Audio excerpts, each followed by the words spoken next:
those of you who just came and don't understand Croatian, you can take headphones at the entrance of the hall. You just leave a personal identification card or something, or some money and so on. So I'll turn to Croatian back. Velika mi je čast da pored mene sjedi, mislim ja stojim, Samir Amin sjedi, dragi prijatelji, recimo to tako, sada veći drug ovog našeg događanja u Zagrebu. Posljednji puta kada smo se vidjeli bilo je to početkom veljače, sjećam se još kako smo Samir Krishnamurti koji je negdje sada u publici, Bernard Funu koji stiže tek večeras i još par drugova iz Hrvatske sjedili u vrtu Senegalskog ministarstva kulture i pričali zapravo o ovome što će se dogoditi. Do ovog događaja je došlo veoma brzo. Samir Amin je poslije Dakra direktno odletio u Egipat i posljednja 2-3 mjeseca je u Egiptu. Tako da vjerujem da će nam i danas, ali posebice u srijedu na velikom okruglom stolu puno reći o situaciji u Egiptu danas. Mislim da nije potrebno previše Samira Amina predstavljati. Već je Ivan Iveković sinoć rekao da se radi o ikoni antiglobalističkog pokreta. Naravno, to zvuči jako pompozno, ja bih vas uputio da čitate njegove knjige i da vidite o čemu se zapravo radi za one koji nisu. Sutra već počinje zasjedanje ili recimo to tako diskusije svjetskog foruma za alternative čiji je Samir Amin osnivač i direktor i zapravo očekujem da će na tim događajima biti izuzetno interesantno i da će biti puno diskusija. Dakle, evo sada prepuštam riječ Samiru Aminu. Predavanje će biti na engleskom. Nakon predavanja koje bi trebalo trajati oko sat vremena imat ćemo da kako pola sata, možda čak i sat za pitanja iz publike. Eto, molim jedan pljesak za Samira Amina.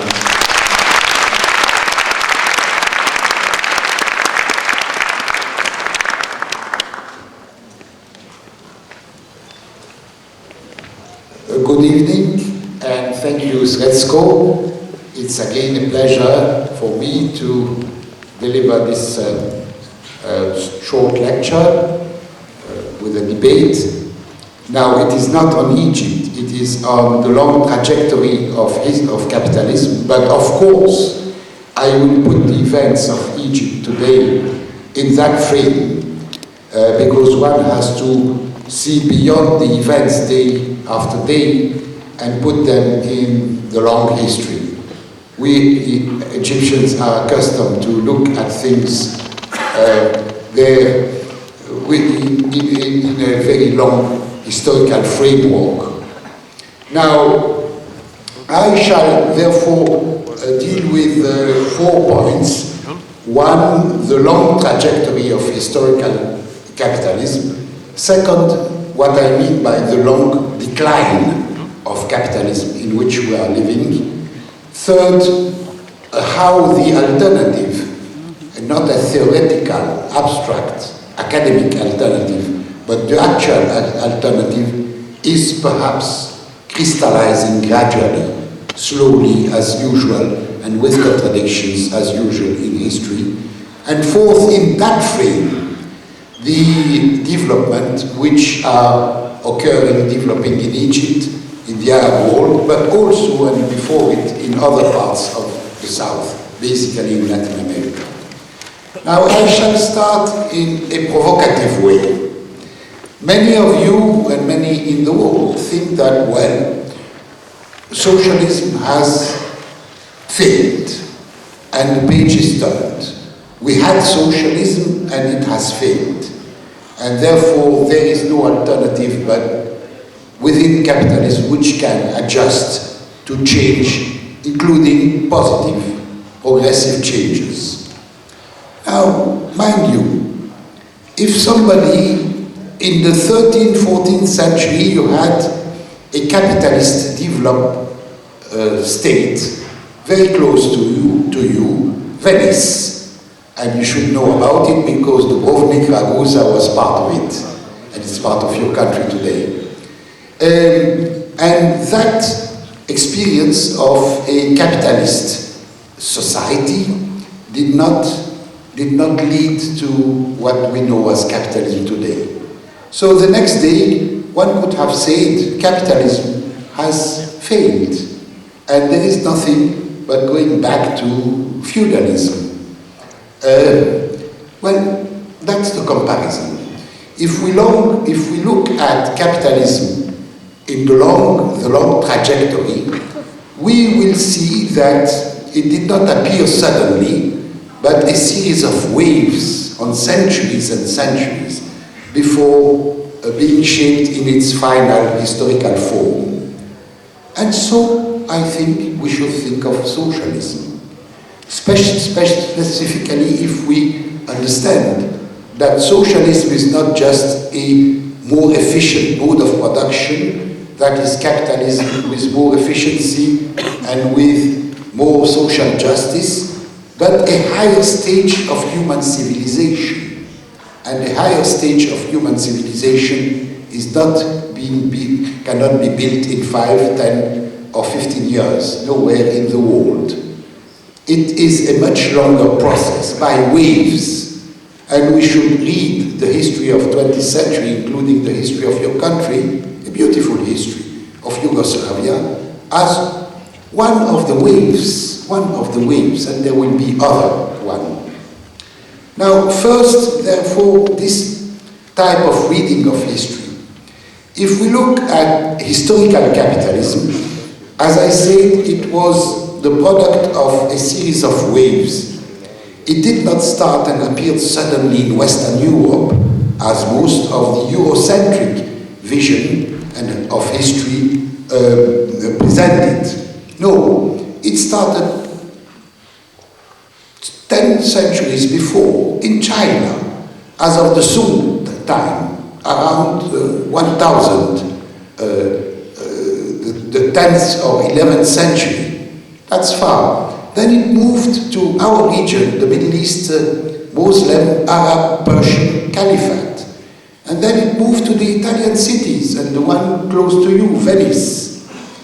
And these waves, successive waves, created ingredients of capitalism, very important ingredients of capitalism. I have no time to go into a description even, and less analysis of those successive ingredients, which made possible the last wave, which crystallized in this small triangle between London, Paris, and Amsterdam, late in the 16th, 17th century, and produced the transition, the mercantilist, as of the conquest of the Americas, the transition, mercantilist transition to full-fledged capitalism, which appeared later, end of 18th century, with the double revolution, the political French Revolution and the English Industrial Revolution. That is how capitalism appeared. It took 10 centuries. It didn't take a few years or even a few decades to appear. And it did appear as, indeed, I would say, with a higher stage of civilization as compared to the previous stages of civilization. But then this history is very curious. A very long preparation, a short flowering. Mature capitalism is 1 century, the 19th century, from the Industrial Revolution to the First World War. It's very short in history, 1 century, nothing more, during which capitalism in its final historical form basically was shaped. Before entering, and I'll come to that point, into a long decline, already 1 century of decline, and we'll have probably another century of decline before possibly, but not surely, a higher stage of civilization, which I would call socialism, but even communism, will gradually crystallize. Now this is my reading of, and you see in between the lines, the comparison between the long series of waves in order to come to capitalism, to create capitalism, and the long series probably of waves which will lead possibly to socialism and communism. Now in that respect, capitalism appears not as the end of history, but as a short parenthesis in history, a parenthesis of 1 century, during which very important things were done, because the conditions for moving beyond it were created. Without capitalism, the conditions for being able not only to imagine, but to create a higher stage of civilization would have been impossible. A short parenthesis, creating capitalism, its historical role is having created the objective conditions, and not only material, but also quite a number of ingredients which are cultural, philosophical, ideological, political, for a higher level of civilization, provided we move out of the logic of capitalism. That is my reading. Now, the long decline, on which I will come later, started with the move of capitalism from mature capitalism of the 19th century into monopoly capital, and creating therefore a growing imbalance between the peripheries of the system and its imperialist centers. But I will come to that later. But what have been the characteristics of that historical capitalism? I'm speaking of historical capitalism as opposed to that imaginary capitalism of the conventional economist. Global market. That's absolutely very superficial and almost nonsense. This historical capitalism has been characterized by what David Harvey, and he will come here soon, has qualified, labeled very strongly and correctly accumulation by dispossession. I have used before him for a long time, for decades, a very awkward sentence that is permanent primitive accumulation. Primitive accumulation, for those who know Marx, is the accumulation which was done precisely during the mercantilist European period, 1500 to 1800.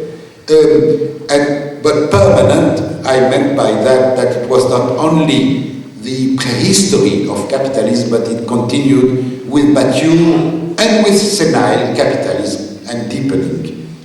Now, it has been the sentence of David Harvey, accumulation by dispossession, which I adopt since, is much shorter and more and clear. It's by dispossession, of course, first of labor. We know the dispossession of the peasants through the enclosures, etc., etc. The dispossession of nature, which the ecologists are, I would say, rediscovering, and it's a good thing now, since a few decades, but which was discovered by Marx before them. In Capital, Book 1, you can read at the end of chapter 15, it's easy to find because it's the last sentence or the last paragraph, saying that capital accumulation destroys the basis of human wealth, and wealth is different from value, which are the human being and nature. The words of Marx are men, which meant human beings in his time, and land, which meant nature in his time. But it has been also a process of accumulation by dispossession of nations and peoples, of what have been shaped as peripheries, Asia, Africa, Latin America. And a terrific dispossession, not only material, but also a cultural one, ideological and so on, cultural destruction, when it was not just a genocide like with the Indians of North America. And that process has been continuous. These are the characteristics of that historical capitalism. I'm not going to dream capitalism could have been different if it had continued from China or from the Middle East. While these are dreams, historians discuss what has happened and what could have happened but did not happen, of course.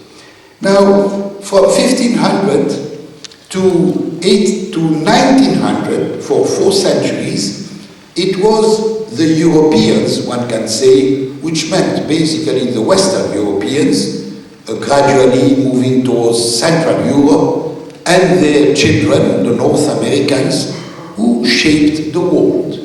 The globalization that we have today is not new, it's not something new, has been shaped by them. They had the historical initiative, and the peoples and nations of Latin America, of pre-Columbian, as is being said, and later of Africa through the slave trade, and then later of Asia and Africa through direct colonization or semi-colonization, were defeated and accepted. They resisted in their ways, but they were defeated and were compelled to adjust, the word of World Bank, to adjust to that growing globalization shaped exclusively by unilateral initiative, exclusively in the hands of the West, if we call it so, which did not include the peoples of former Yugoslavia and the Balkans at all. They were included later and as semi-peripheries. Well, we can go into some details on that later, perhaps. That was accompanied by a gigantic demographic growing imbalance. The Europeans were, and there were few Europeans outside Europe, in 1500, 18% of the global population were 36% with their children in the Americas in 1900. Gigantic qualitative change, including at demographic level. What we see is that as of the beginning of the 20th century, history changes. Initiative moves from those centers to the peripheries.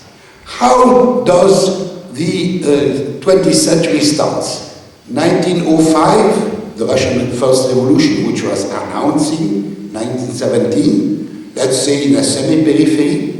1911 in China, which announces the series of revolution leading to 1949. 1910 to 20 in Mexico, which announced a new page for Latin America, and I think that what we have since 15 years are in this long reading of long history, related to that, which was, one could say in Latin America, the first wave of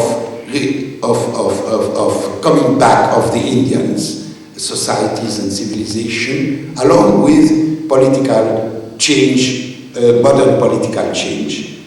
Now, therefore, and if we look at the history of 20th century, what were the major events? We cannot forget about the Russian Revolution, the Chinese Revolution, Bandung, the reconquest of independence by Asia and Africa, and later what happened in Latin America. These are the major events of the 20th century.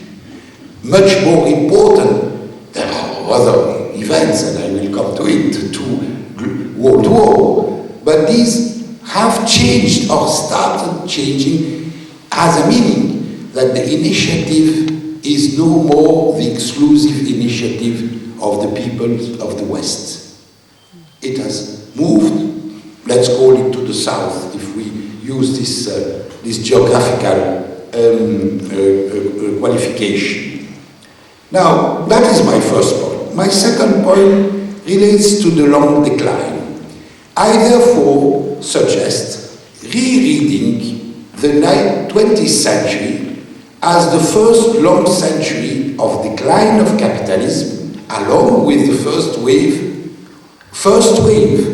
of attempt to move beyond towards socialism. It's important to read it in that way, in my opinion, because to relate, therefore, this first wave with the first wave of declining capitalism. Well, you will say, many people will say, well, this first wave has given what it has given, but it has failed, and capitalism has adjusted to it. Capitalism has proved that it is able to adjust to dramatic challenges, including revolutions in the name of socialism, and turn to be victorious finally, and therefore we should consider capitalism not as you consider it as a bracketed history, but as an endless system, able to be endless because it is able to adjust, to change, including progressive change, perhaps including integrating in its development new nations, peoples, and so on, out of the area of Western Europeans and North America. After all, it has included Japanese, for instance, and it could include tomorrow China, India, and other countries, etc., etc. Yes and no. Capitalism has proven to be able to adjust, but we should see at what cost. And isn't it at a growing cost, which means that the challenge is really, if it continues, will it be capitalism or will it be barbarism? And we go back to Rosa Luxemburg and socialism or barbarism. Now, Schumpeter described the process of accumulation as a productive destruction. It destroys, but it produces on the destructed elements a higher level of productivity, and that was correct for the 19th century, but it is less and less correct. That is, the destructive dimension now is more and more important, stronger than the productive side of the process. I mean, what is happening with that the ecologists have, I say, rediscovered, and they are very serious problems, what we discover with the terrible destruction which Japan is suffering of as a result of nuclear energy and so on, shows that this destructive dimension is growing faster and faster than what remains of the productive side of the processes of accumulation.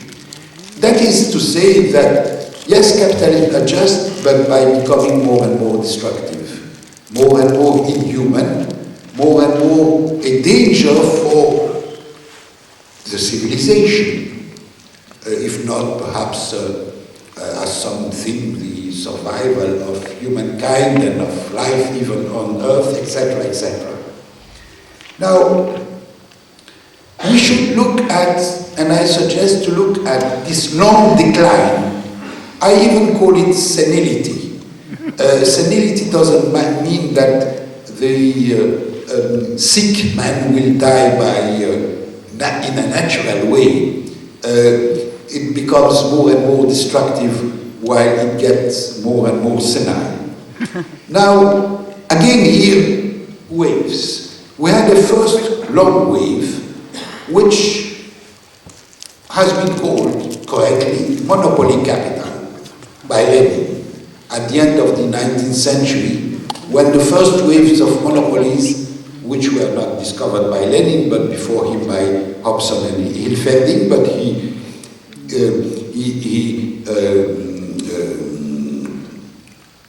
understood the political qualitative change which was related to it, the first wave of monopoly capital. Monopoly capital means a rent for monopolies and super profit, if you want, or two rates of profit, one for monopoly capital and the other for the rest of capitalism. And at the global level, it is an imperialist trend, that it is a pumping value produced in the peripheries by a variety of means, not exclusively unequal exchange at all, not exclusively that, imperialist trend. But it was only quite late that the logic of that qualitative change of capital was understood fully. And here I refer to Baran. Baran in 1960, when he wrote Monopoly Capital, a book with this title, derived from that qualitative change, a very important qualitative conclusion is that the process of accumulation in such monopoly capital produces a surplus which cannot be reinvested in the expansion and deepening of the productive system, and therefore has to be invested in the deployment of a third department, if you know capital, the two departments, production of means of productions and production of means of consumption, a third one for absorption of the surplus, which is financialization. Financialization is not something which appeared suddenly in 2007 and led to the financial crash. These are very superficial, conventional economists, and particularly of North America, who ignore history, who have no sense of history, who can say such things. It appeared long before. It appeared as of the beginning of the 20th century. Now, that was a first wave of monopoly capital. What I add to that? I add something, that we have moved into a second wave of monopoly capital, starting, I don't know exactly when, I would say between 1960, 1950, 1960, it crystallized 1970, 80, 90s. This is our world. And we have to give a name to that new stage of monopoly capital. I give it a name, I don't know what it is worthwhile. I call it generalized monopoly capital. I add the quality generalized. What I mean by that, we have reached a point where the monopolies now, a handful of monopolies, 500 largest one, but if you take almost all of them, nobody knows what it means exactly, where is the boundary. They are 3,000 to 5,000. They control almost everything, the productive system. That is, there is no more sectors of capitalism which are autonomous or independent from monopoly capital. They are submitted. They are submitted. They are submitted to monopoly capital. That is a qualitative change which leads to have a political meaning also, important changes related to that. It means that we have reached a level, a very curious level, where capital appears as abstract capital. Capitalism, until the monopoly and even with the first wave of monopolies, was related to the bourgeoisie as a class composed of, in majority men, but let's say human beings, families, related to segments of productions, countries, places. Now, monopoly capital is generalized, monopoly capital is abstract capital. That is, who is the owner? Where is the owner? And that, because it doesn't appear, that leads to what I read as nonsense of Negri, that it is no more capitalism, it's empire, it's I don't know what, you don't see the center of it. It's abstract. And it means that the bourgeoisie itself as a class, and this is why I'm speaking of senility and decadence, instead of being a series of families, people, individuals, millions, having roots and having an influence on their society, they appear as an abstraction, a plutocracy. I don't like the word because the word plutocracy was used by the fascists in a demagogic way, but it means what it means. And along with that, the decline of bourgeois democracy, in the sense that now, for the first time in the history of capitalism in the 19th century, voting left or right had a meaning. Now you can vote left or right in Europe, where you can vote. So what? The next day it's the market who decides, and the parliament has absolutely zero power. Now, all that are signs of decadence, of decline, of the logic and philosophy and culture of the system. Now, this declining capitalism has moved also through two long crises, long structural crises, not recessions and prosperity, short and so on. No, two long crises. Exactly or almost exactly at a century distance, one from the other. Repeating well, but with new ingredients, of course, new qualitative change, but repeating itself. The first long crisis started in the 70s of the 19th century. Economists put a date, it's 1873, I don't care about that. And monopoly capital reacted to this first long crisis by three sets of measures. Monopoly, that is why monopoly appeared at the end of the century. Globalization, it was the time of direct colonization, which is the most brutal form of globalization, of course, of integrating in the system, and financialization, when some good professors of United States speak of globalization, financialization as something recent, they just forget that Wall Street and the City of London were not created in 2000, but in 1900 exactly. That is 100 years before they saw it.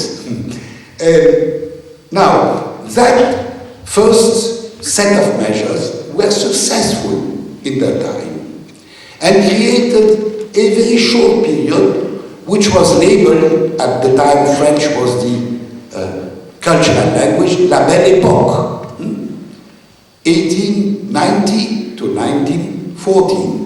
That is 24 years. It's short in history, very short.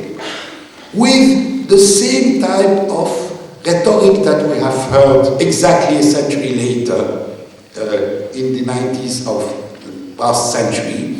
End of history, blah, blah, blah, blah. Peace forever led to the First World War, etc., etc. Colonization as civilizing people, and now we see how to bomb people in order to civilize them, etc., etc. Now, how did this first long crisis find its solution? Not by some consensus of a movement for a global alternative, a better world, and so on. No. The response to the crisis was 1914 to 1945 or 50. That is a series of very minor events.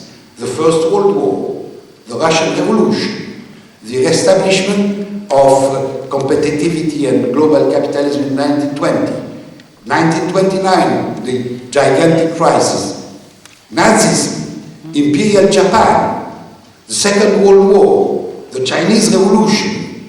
These are the small events which were the response to the first crisis. Very small events that all the economists forget about. It was not a consensus drafted by Stiglitz of that time, or I don't know who, not even Keynes. Keynes wrote very clever things in the 20s and the 30s. They were not even read. Had no influence. It had influence after 45. That is after the big revolutions and wars had solved the problem, and not economic consensus. Now,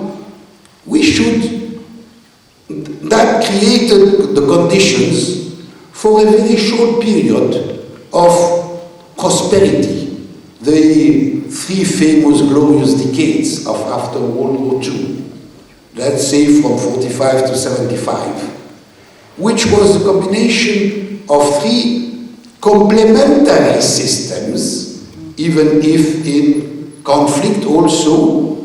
Social democracy in the West, really existing socialism in the East, Soviet and Chinese and Maoist, and national liberation, more or less radical, in Asia and Africa. For a short period, 30 years, no, nothing more. And then the system moved again in a second long crisis, starting, and here again the economists would put a date, 1971 or 73, exactly 100 years later. That is pure chance, I think. It's not the Astors. Which was the delinking of dollar from gold in 1971. And now capital reacted exactly in the same way. The second wave of monopoly capital, and this is why I call this second wave qualitatively different. It's not just a little more of monopoly capital, it's a qualitative change. And second, the new globalization, which one would not be very far from calling it recolonization in a different pattern, and the second wave of financialization. I wrote early enough in 2002 that financialization was the Achilles heel of the system, and that long crisis should explode into a financial crisis. I think I was not very wrong in that. Now, we are at that point in time, and if we look at history, the answer to that crisis is not going to come from Stiglitz's report and consensus of the G20 or G8, or I don't know, some brilliant economists suggesting something that will be followed by everybody. No, it will come through growing struggles. Call it as you want, wars and revolutions, chaos. There will be a mixture of all that, as usual in history. And that leads me to the third point. We are exactly at that point in time. And what can happen now? Now, if we look at the first wave, as I say, the initiative came of change, of attempt to change at least, came from the peripheries. Russia, China, let's add Vietnam, Cuba, and let's add Asia and Africa in general, and Latin America. Now, what does it mean? It means that precisely because capitalism, really existing historical capitalism, is synonymous to imperialism and not to empire, that is, has produced, reproduced, and deepened throughout 4 centuries the contrast between the centers and the peripheries. In a variety with successive stages with their own characteristic. Of course, it's not always the same under the sun, but basically has created that. Which means that for, after all, 85%, if I'm not wrong, of human beings, if you add the peoples of Asia, Africa, and Latin America, you get 80 or 85% of population. Capitalism has nothing to offer. And that's the most destructive dimension of it. It's being said that the law of pauperization of Marx has been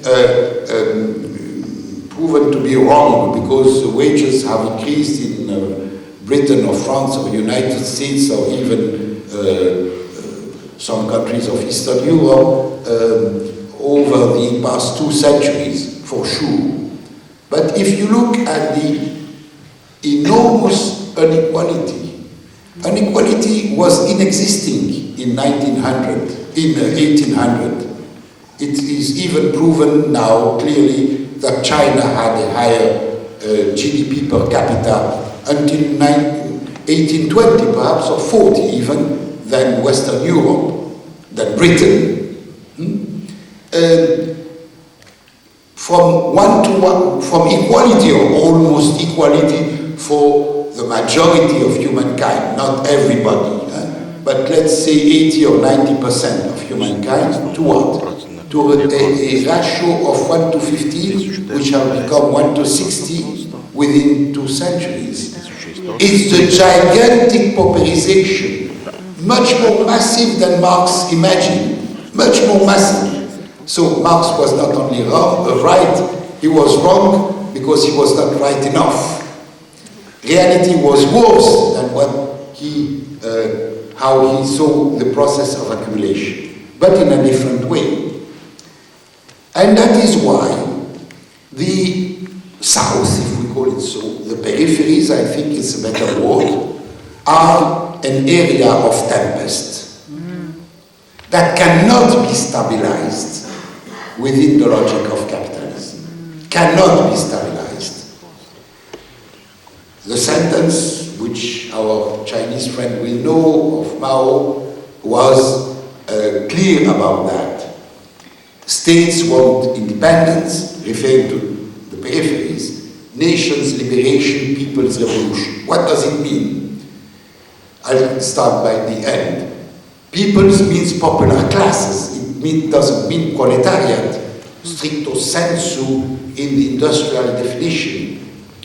Wants, that is the objective, exclusive answer to their problem is another society, a socialist one. They cannot find a solution to their problems within the logic of capitalism, of really existing capitalism, which is imperialism and not empire. Second, nations, call it as you want. This is a reality which goes beyond pure class, and it's not want liberation, because the process of dispossession, as I said from the beginning, was not a process of exclusively plundering resources and over-exploitation of labor, but also of destruction or submission or distortion of cultures, which is, call it nation if you want, in one way or another. One liberation, that is this process of revolt, tempest, against the logic of the system, has that dimension of emancipation of nations. The Bolivians have understood it better than anybody else, possibly because of the multinational character of their society. And states want independence. What is meant by states is the ruling class. The ruling class, which, as a product of history, in that frame, they are, let's call it, give a general label, which would be bourgeois, ruling class. Ruling classes which have crystallized within the history development of historical capitalism, and have a bourgeois vision of their own role, position, and future. Want independence. That is, there is not a comprador bourgeoisie as a segment and a national bourgeoisie as another segment, but the bourgeoisie as a whole. And I'm referring here, perhaps some people would say too much to what I have in mind, Egypt. A one class, but which is simultaneously comprador and national.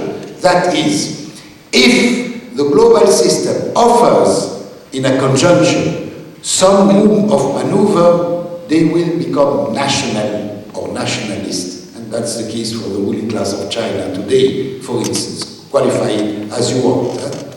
If not, they submit and they become comprador, which is the case of the Egyptian bourgeoisie for the last 40 years, for instance, but many others. Now, the first wave, therefore, which was a wave fundamentally from, again, peoples, nations, and states of the south, of the peripheries, with different combination of these components, of course, from country to country and from period to another, was questioning the system as an imperialist system by moving into industrialization. Imperialist system was, until the Second World War, until after the Second World War, de facto synonymous to industrialized centers imperialist centers versus non-industrialized, if we call it that, so negative definition of the peripheries. Then moving into industrialization, which they did. Industrialization was not, that is being read by economists, usually as a process of capitalist expansion, was a process of the struggle against the logic of capitalism, of really existing capitalism as imperialism, with unequal success, as usual in history. China made it much better than others, not by pure chance. India did something less than China, and some other countries did, and some other countries did almost nothing, as usual in history. But now, imperialism adjusted to that challenge. Yesterday, the ambassador, former Yugoslav ambassador to non-aligned movement, explained very clearly how non-alignment was a first real, and I added efficient, victorious and efficient alternative to imperialism of that time. Non-alignment compelled imperialism for 30 years or 20 years to adjust the opposite of the World Bank language that we adjust to them. We compelled them to adjust to us to a certain degree, and imperialism adjusted. And the center of control of the system moved from the monopoly of industry into what I've called the 5 new monopolies, that is the control of natural resources of the planet. It's fundamental because the wars going on and future wars will be basically on that issue. The control of technologies through the overproduction of technologies, WTO and so on, the control of the global integrated financial market, monetary and financial market, IMF and others, the control of communications and propaganda and culture, pseudo-culture, etc., medias, and last but not least, the control of armament of massive destruction, nuclear and other. Don't forget, Iraq was not invaded because it had armament of destructive, massive destruction, but because it had not. And therefore we must have it, the countries of the South, in the circumstances. Now the battle is around those 5 monopolies. It's no more industrialization or not. And that is clearly a different pattern of challenge. Now, how this challenge is taken, is dealt with by the states, nations, and peoples of the peripheries today. Now, in different ways. You have on the one side the so-called emerging countries. I'm saying emerging countries. The World Bank called them emerging markets because the World Bank don't know anything but markets. Nations do not exist for them. But it's quite different, an emerging nation from an emerging market. And emerging is a little ridiculous when you speak of countries which have a history longer before those who have emerged later and who are the imperialist countries, nations of today. Anyway, let's take this. Now, precisely because they had been successful, and precisely because, if we take the case of China, perhaps the most successful or the less unsuccessful, call it as you want, in a, we can call it socialist revolution. This is not the language of Mao. Mao did not consider it as a socialist revolution, but a first stage of primitive socialism. The Chinese Revolution created the conditions for a success, but to lesser levels. Countries which did not do so, such as India, Brazil, these are gigantic countries, but also smaller normal countries, normal size, say, did move into that industrialization. Those countries are emerging today in the sense that they have been successful integrating and taking advantage of their participating to the globalization of the second Belle Epoque, the one of 1990 until 2007 or 8, as you want, the financial breakdown, the period of Tina, the period of end of history, the period of all this blah blah. But it is also the time of the breakdown of former socialist, between inverted comma if you want, alternative in Eastern Europe, including in your country. That is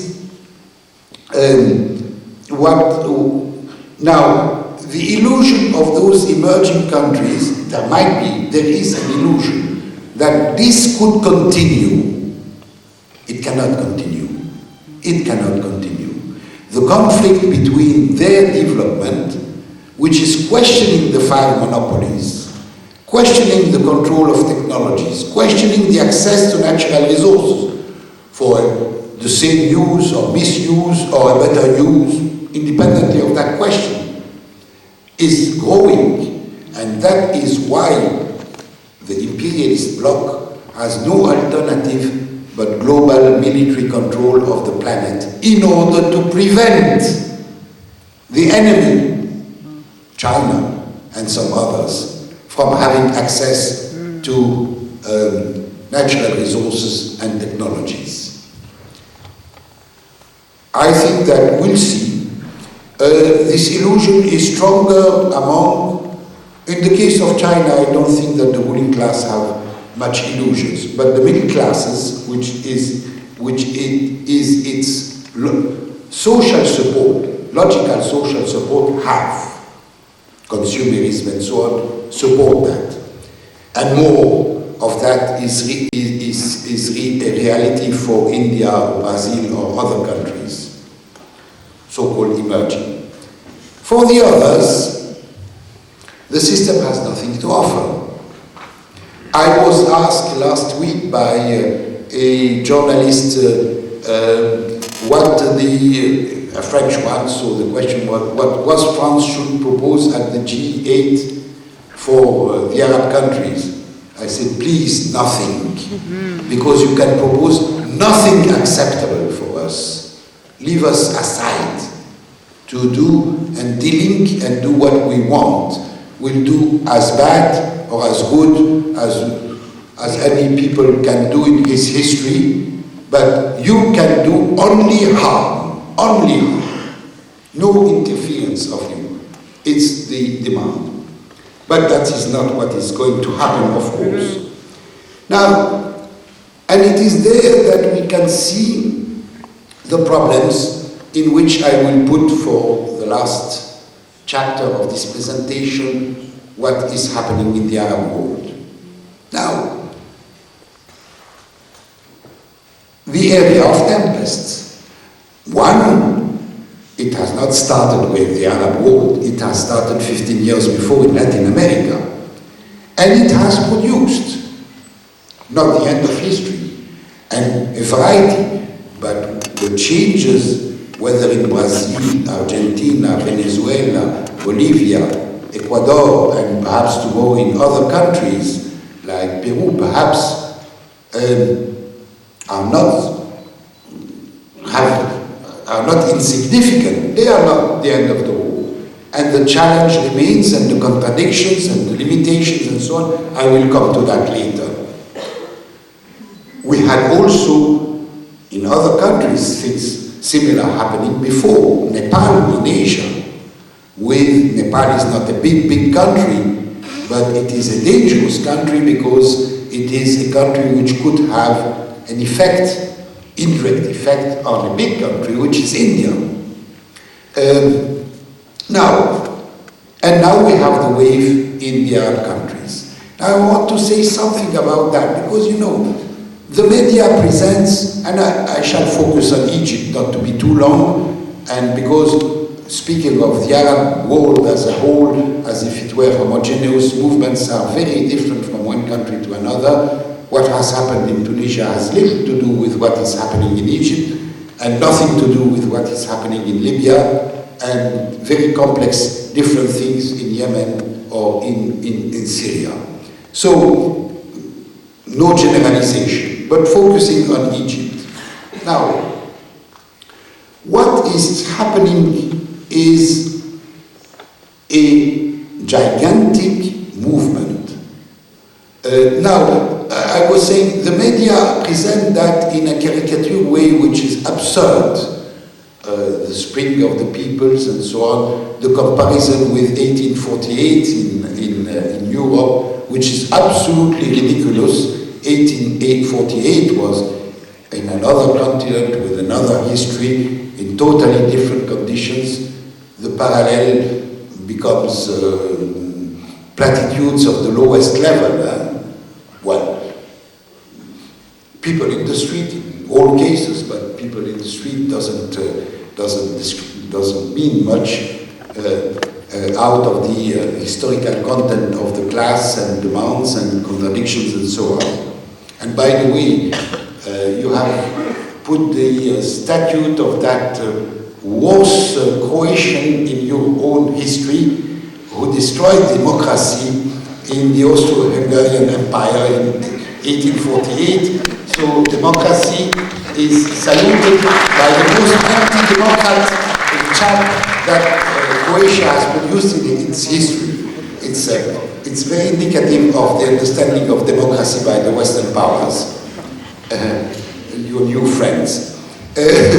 But anyway, this comparison is meaningless. And so is the comparison with the fall of the wall of Berlin and what happened of changes in Eastern Europe, which were finally, and you know it now, pro-capitalist movements, strong movements and real movements related to what was really existing socialism, etc., etc.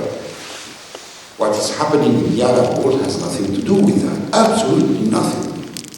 It is a movement, gigantic movement, because in the case of Egypt, it is a mobilization of 15 million people on the streets, and many days, and repeating it. 15 million is not a small figure, even for a country of 85 million people. Now, it's a gigantic movement with three complementary demands which cannot be dissociated from one another. One is democratization of the society, which is not the blueprint of pluripartism in elections, but much more than that, and which involves very complex affairs relating to a secular power and to the question of the relation between religion and power, not only in state but in social power and so on, which includes women, rights and so on. One. Second, and social dimension. I'm not saying socialist. That is another pattern of economic and social policy which would not reproduce and deepen inequality but correct inequality. And that is labeled very clearly anti-liberal, not necessarily anti-capitalist in the full sense of the term. That is, the demands are World Bank, IMF, US aid out, privatization, no, renationalization, yes, renationalization, and etc., etc.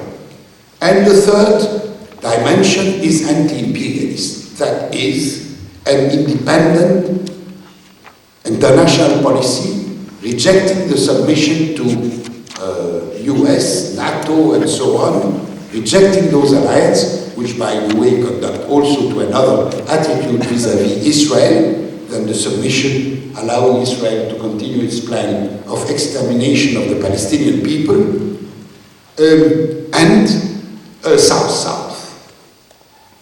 is an non-alignment, if we call it so, non-alignment on globalization. Now, these are this is the nature of the movement. It is anti-imperialist. It is potentially anti-capitalist. It is not spontaneously. It is potentially, if it is not distorted or stopped by repression or by other means, democratization of the society. Now, this is fought by the Egyptian strong reactionary alliance and backed by the strong imperialist powers and their allies. The strong reactionary bloc in Egypt is the bourgeoisie lato sensu, which has been accepting the compradorization during the 40 last years, and which is super reactionary, but not only the bourgeoisie, who in Egypt they are millionaires and billionaires in dollars, not in Egyptian pounds, but also the rich peasant. Now, I don't have time to go into details, but the rich peasant, which are those who benefited more than the others of the land reform of the Naserian time, are a very strong basis for reactionary forces in Egypt, including their connection with the middle classes, who are very often the sons and daughters of the rich peasants, and who are dominating among the officers of the army, among the professionals, doctors, lawyers, etc., architects, and so on, and the upper middle class of employees of state and companies. They have their political instruments, which is, among other things, the leadership of the army, but not exclusively, with some contradictions, but also the Muslim Brotherhood. And in the book, which have been published by Srecko recently in Croatian, therefore you can read a few pages of mine on that point in particular. And they are backed by the three major intimate allies, United States, Saudi Arabia, and Israel. They have a common interest. They don't want democracy in Egypt and in the Arab countries, because they know that democracy in Egypt and the Arab countries will necessarily be anti-imperialist and social, if not socialist, or moving in that direction. They don't want it. And all the blah blah on democracy, rights of people, rights of etc. is lie. And we should be very strong on that. It's lying. I'm not saying anything about Europe, because Europe does not exist, it just follows. The international community is the US ambassador, and 3 minutes later the ambassadors of the European countries, full stop.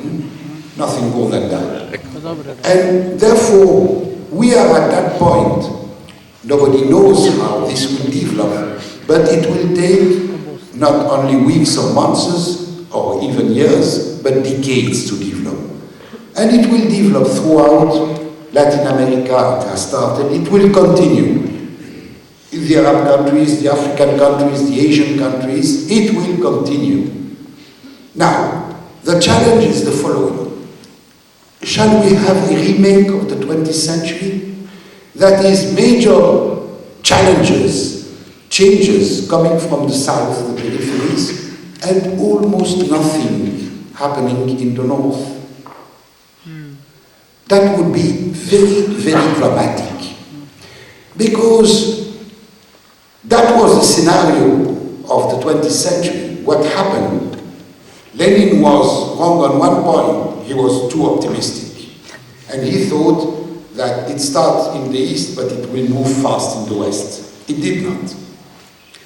And that created a problem. I mean, when you speak of the failure of socialism, including the Soviet Union, including in China, including in Yugoslavia, don't forget that that is linked, the failure or the limits, the problems, the contradictions which could not be overcome, to the fact that the West at no point supported, but was the continuous enemy. Shall we have the same thing repeating? That would be really most dramatic. Most dramatic. Therefore, there is really a need for internationalism of peoples, working classes and peoples, North and South. There are ingredients which make it not impossible. Look, I'm not saying which make it easy, but not impossible. That the attack of capital is not exclusively an attack of capital against the peoples of the South. It has been developing throughout the last 20, 30 years, an attack which has dismantled whatever the working class had conquered in the West, but that was associated with the conquerors of the South and of the East, which meant that the victories against capitalism helped the working class in the West to get more and to get compromises in their favor, or not in their disfavor, in the West. The silly social democrats thought that the defeat of the communists would be their victory. The defeat of the communists was their defeat also the next day.